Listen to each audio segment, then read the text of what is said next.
Okay, welcome to part 2 of Into the Channel, a podcast primarily about women's football. Before we hit the pitch, if you enjoyed the show or love women's football as much as your boys do, come kick it with us already. Subscribe, follow YouTube, Spotify, Apple Podcasts, wherever you like to watch or listen. Leave us a review over your favorite podcast app. Links to all of our socials in the show notes of this episode. I am your host, Dino Grant, and as always, I am joined by my co-host, Mr. Grant Engel. What is up, man? I'm feeling fantastic, buddy. We've already talked about Wednesday's matches. Perhaps all of you who are watching this have already watched that. You know we're in good form right now. I'm just ready to get into it, man. Let's talk about these Thursday matches. Let's go. Love it. We're riding alphabetical. We're riding chronological. If you're the type that wants to listen to part 2 first before part 1, maybe I'm not going to hold that against you. But definitely go back and listen to part 1 if you're here and haven't heard that episode. A lot of good stuff in there. But yeah, let's get to it. Champions League Thursday, a lot of big-time matchups. Where do you want to get started? Alphabetical, my good man. Alphabetical, chronological. As we discussed in the previous episode, this is the dream. Everything is lined up. The stars have aligned. It's written in the stars, as our man Chris Sharples would say in a Champions League final. Group C, Group Charlie, if you're into that kind of thing. Bayern Munich versus Juventus. You look at this Bayern side, they're sitting in the top spot, Frauen Bundesliga, 8 wins, 2 draws, and a loss. They're in that big glob up top with the other 3 teams. With regard to the Champions League, I'm interested to see what Bayern we get. Are we going to get the 5-2 win at home versus Arsenal Matchday 1 Bayern? Or are we going to get the Matchday 4 1-1 draw at Valėrenga Bayern? This past weekend, Bayern beat Essen 2-0. Essen, though, got off 9 shots, 2 on target. That Bayern defense still seems pretty gettable, even though there's a lot of good players along that back line. Again, not the scariest group of defenders, and I think Juventus could be coming into this one with maybe a little bit to prove. A pretty disappointing group stage for them. I don't know, where's your head at when you look at these two teams, kind of what direction they might be going in? I think we might be looking at a version of Bayern who's just going into matches thinking, we're going to outscore you. You know, they had the keeper change. Mahmutovic is back there.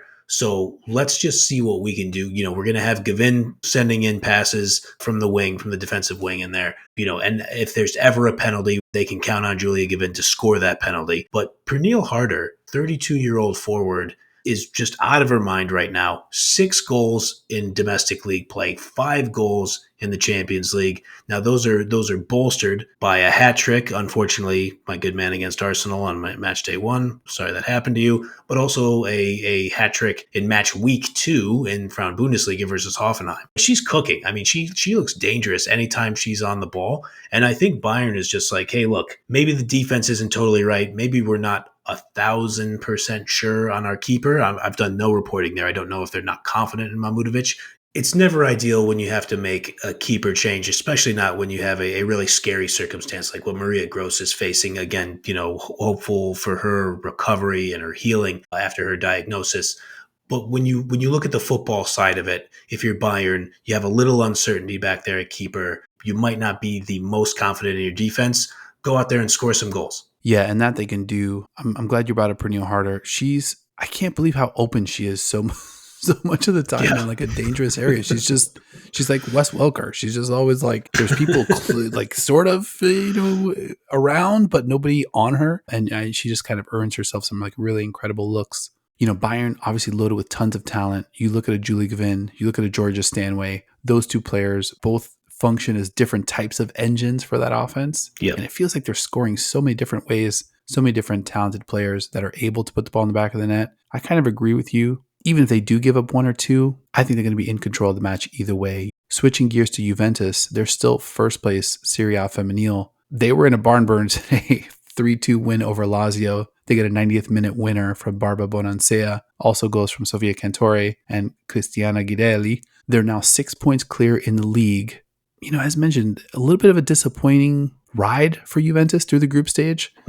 I wonder if this kind of match is a little bit of gut check time for them. It's kind of like, all right, Serie A Femminile, we're sort of in control there. We've got 2 more Champions League matches to go. Does Juve kind of show up with the kitchen sink in this one and say, this is a big high-profile match against a big high-profile team that if we want to elevate, come into next year's Champions League and really think about ourselves as a top-tier team, what does that mean for this matchup at Bayern? Like, do we want to show up and get rolled? I think they're going to want to at least leave this group stage with a performance that they can hang their hat on and take into future seasons.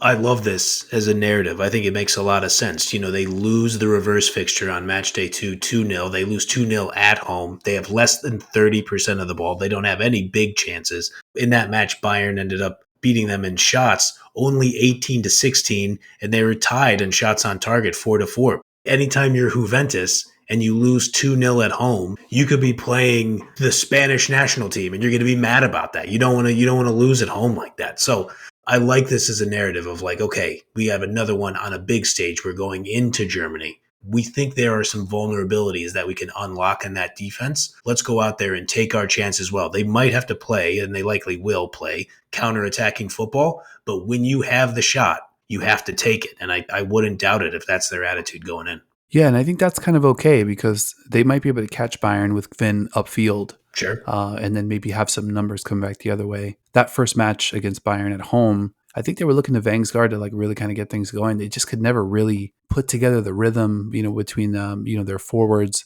And yeah, I think that loss just kind of set them off on the wrong path in Group C. But let's shift gears to the other Group C teams. Valėrenga hosting my Arsenal. Lot to cover here. So Arsenal, 4 straight wins. They won 6 of 7. Kind of like on a little bit of a heater since René Slagers steps in to take over as interim manager. Alessia Russo balling right now. Mm-hmm. She scored in 5 of her last 8 matches played, 6 goals over that stretch. She had 2 today versus 9th place Aston Villa in a battering 4-0. Then you look at their recent Champions League results, 4-0 and a 1-0 over Juventus. And then a couple, interesting lineup, moves and shakes. Kyra Cooney-Cross back in the lineup. She gets the assist to Alessia Russo in the first one. Her first start in 2+ months. Lena Hurtig, another player, her 6th appearance of the year happened today against Villa. She's been getting more minutes lately as well. I think defensively, though, I don't know. Valėrenga's got some players that are a little scary. I think their physicality, their toughness might put a little bit of pressure on Arsenal's back line of Katie McCabe, Steph Catley, Leah Williamson, Emily Fox. That is where I'm going to be looking pretty much from jump in this one. Yeah, man, I totally agree. I mean, Arsenal has looked really good. I like that you politely framed it as they've looked good since René Slagers has stepped in as the interim. Here in my notes, I have Arsenal has 7 wins, 1 draw, and 0 losses between the Champions League and the WSL since Jonas Eidevall resigned. So I took a little bit of a more negative spin on that. No shade to Jonas Eidevall,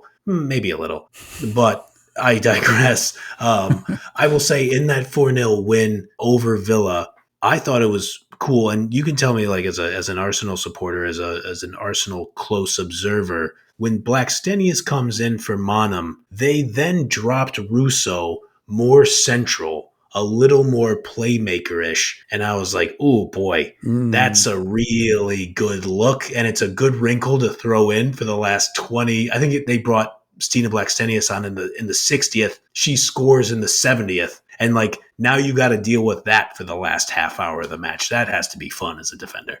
It's a nice wrinkle. Definitely a vibe. Blackstenius had a great goal, lunging one that was just perfectly placed. And then Russo kind of outdid that one. Basically, it was like the equivalent of like when the point guard runs underneath the basket and then like kind of puts up a fadeaway from the other side. Is it like Russo did the football version of that? Another perfectly placed ball. They're really cooking. I think Villa was pretty much a wrap at that point. Now Arsenal's got to go to Oslo though and take on this side that's going to be coming off a 1-1 home draw versus Bayern. They've scored in 2 of their 4 Champions League matches. They've got 3 killer players that love to move the ball forward. Karina Savic, Emma Godo, and Olag Tvedten.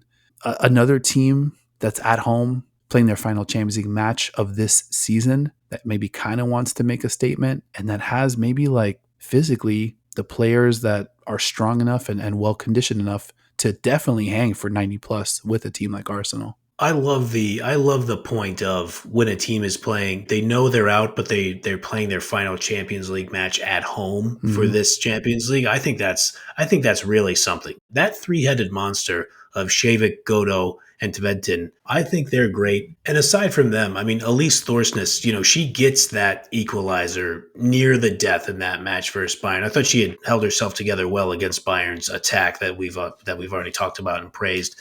When she was playing center back in that match. So, yeah, I mean, you got to go to Oslo. We know how those Norwegians like their football. We know they're going to be well lubricated as they go into the building, let's say. Some Norwegian beers might be flowing, I would imagine, on this particular European night. So I don't think it'll be an easy task for your Gunners, but I will take my one take chip and say I think they get it done. Let's call it a 2-1 victory for Arsenal. I like that. And I kind of wouldn't mind seeing a tough, hard fought. I know the second one against Juve was pretty tough. Yeah. But all of those wins, those kind of nip and tuck accomplishments, I think they all really add up. And those are, results that you can like lean back on when things get a little tricky. So we'll keep an eye on, well, I'm going to keep a very close eye on that one for sure. And the Group C dynamics as well. Bayern just 1 point ahead of Arsenal. Those two teams on a collision course, match day 6 as well. So who knows? Arsenal could leapfrog them if Bayern, don't take home 3 points, or vice versa. Bayern could stretch their lead a little bit more. If Arsenal stumble here and Bayern win, they can actually sew up the group. So a lot of different ways this one could break out. All in all, I think here's hoping that both teams are live for the 1 seed heading into match week 6. That would be pretty epic. One group to hit, Group D. Couple big teams in this group. Where should we start in Group D? This is a little old Group D. Well, I think it's only right that we start with Manchester City Football Club versus our pals from Austria, St. Pölten. Let's go. This is a rematch of Match Day 2, which was an absolute banger. Obviously, I keep referencing this. All of these matches are rematches from Match Day 2. That's how the schedule works. But this one in particular was a banger. City was able to pull it out 3-2 in Austria.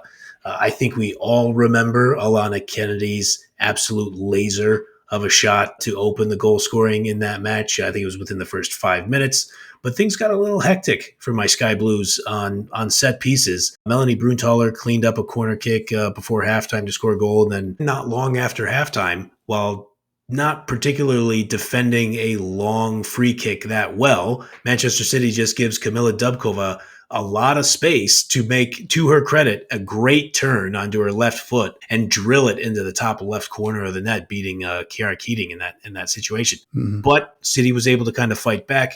Alba Fugino gets a goal. Mary Fowler gets the winner in the 80th minute. And so with all of that in mind, I think if you're Manchester City, I think this is one of those situations where you have Barcelona coming up next. Stay sharp. Go in there and say, hey, yeah, they got us on those 2 set pieces last time. Let's get this one convincingly. But STP's not going to make it easy for them. No, not at all. I think STP, they've looked much more dangerous offensively than they did last year. Absolutely. I think they look pretty potent. They get a goal versus Barcelona. They get 2 versus City, as you mentioned. I'm not going to go out on a limb and say they get a result in this one against City, but I do think they get at least a draw in one of the next 2 matches. They're going to City, and then they're home versus Hammarby to kind of close it out. Wow. I don't think St. Pölten goes another Champions League season totally blanked. I think they kind of walk away with something.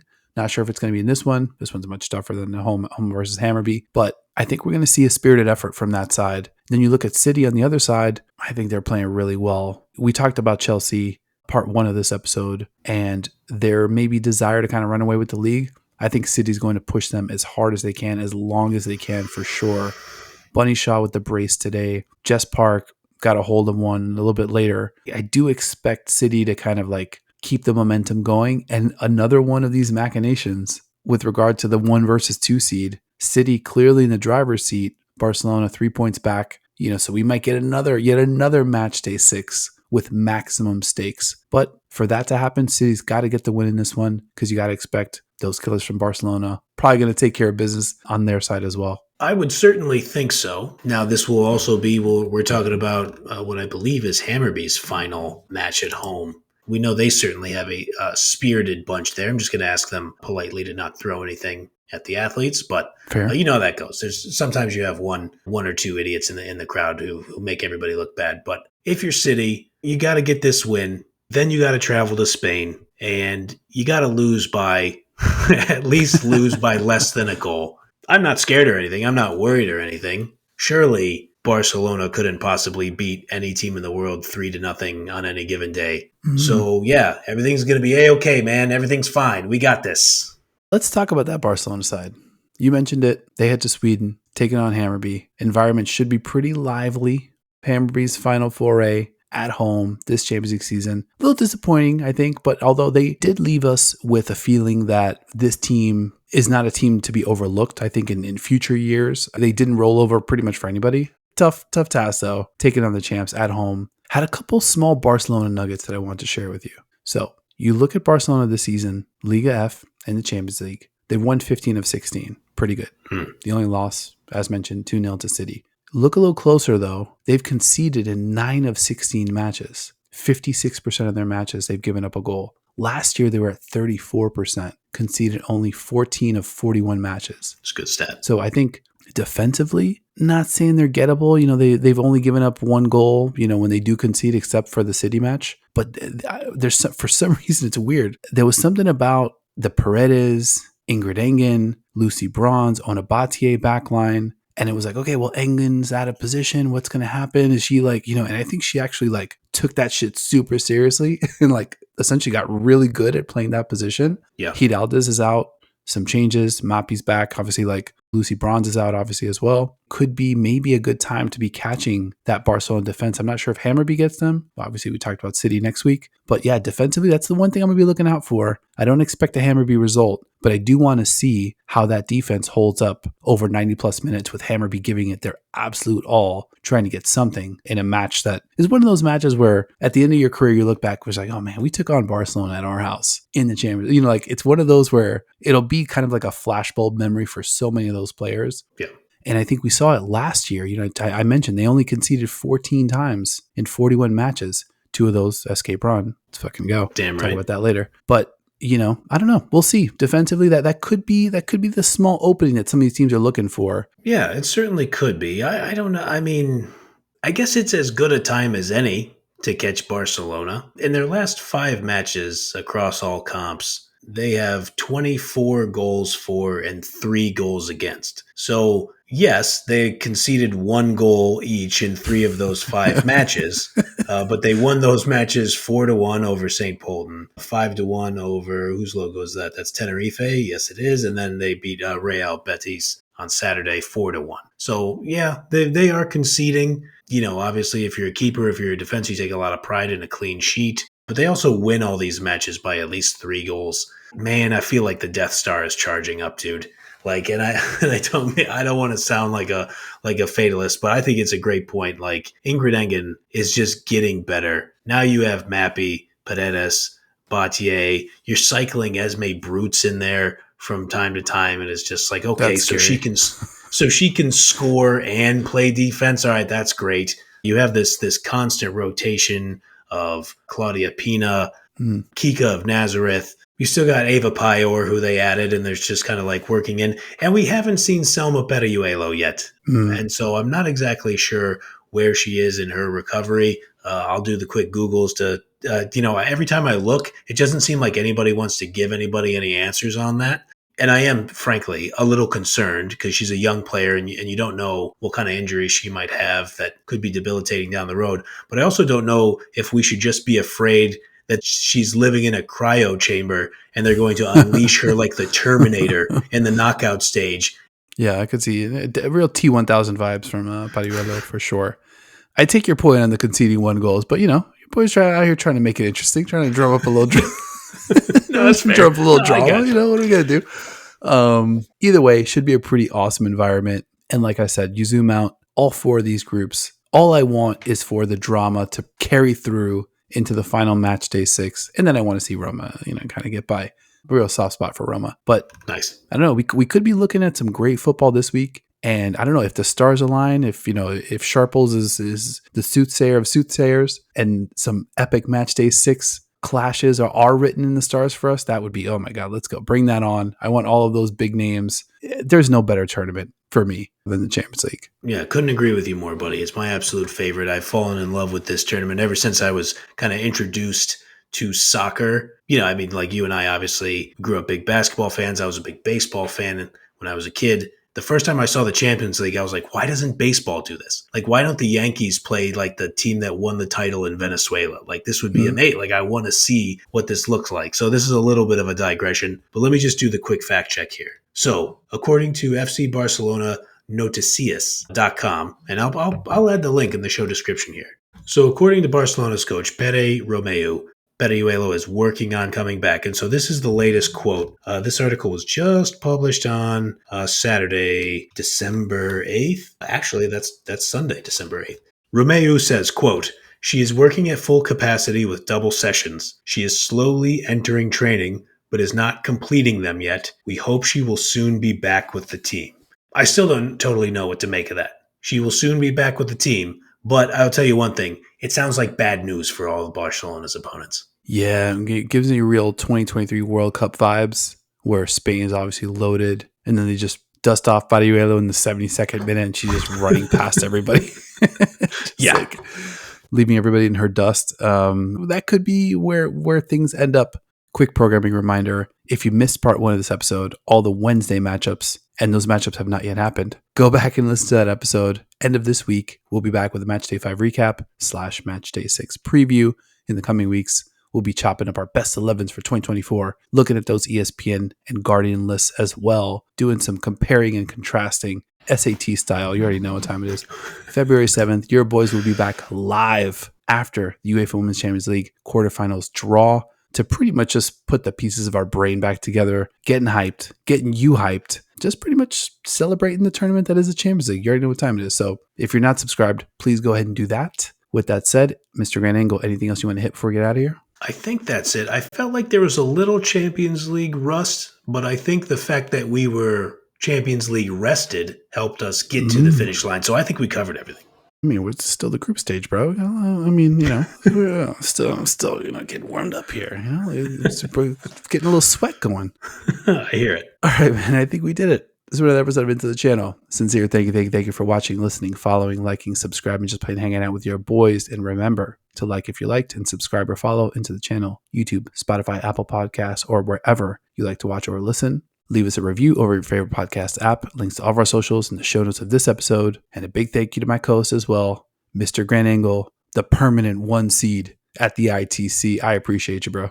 Likewise, buddy. We win and lose as a team. So yes, Into the Channel, obviously a 1 seed, making it out of the group stage. We'll let everybody else kind of fight it out for who the other 1 seeds might be. But we'll see you guys in the knockout stage. You can come see us anytime. Thank you, everybody, for rocking with us, checking us out, dropping knowledge in the comments. We always appreciate you. And we will see you after Match Day 5.